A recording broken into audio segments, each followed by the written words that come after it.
So Miroslav, you hold this vision of forgiveness as a process and as a practice, as opposed to a kind of one-time event where everything is perfect after and it was imperfect before.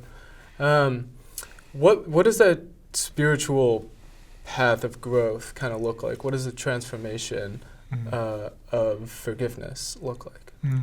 So it seems to me that there are kind of two things that are at work in our life of forgiveness, so to speak. One has to do with our maturation of our character so that we become the forgiving kind of people.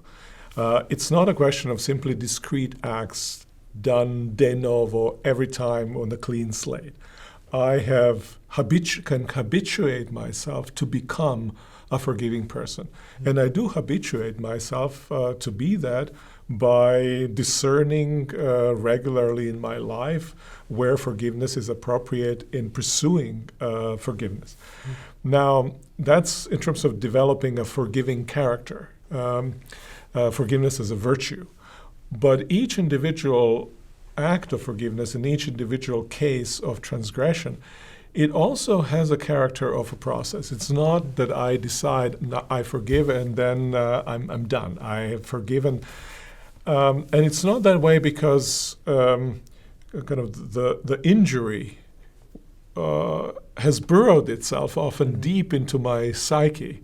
It lives there, and I have to deal with it being alive. And so I may decide in the moment of clarity, spiritual clarity, I forgive. I'm completely at one with this event. And that I go through life or through my day. I wake up in the middle of the night when my faculties are not fully my own, and I realize, whoa, I really don't want to do that. This is just a crazy thing. They don't deserve it, and I'm not willing to do that.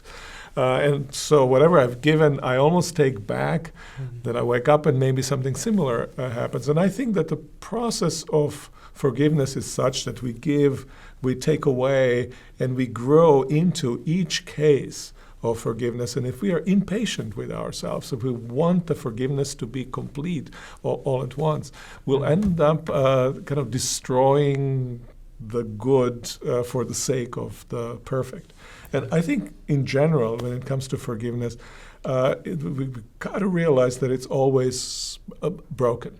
It's a sign of brokenness of relationship, but the mending itself takes on the character of brokenness, and hence patience with oneself, having goal clearly before our minds, and then walking that path through the power of the Holy Spirit. And for me, the key in this as a spiritual practice is to remember and to behold what God on the cross has done for sinful humanity, and more specifically for me as one who has transgressed and who does transgress against God.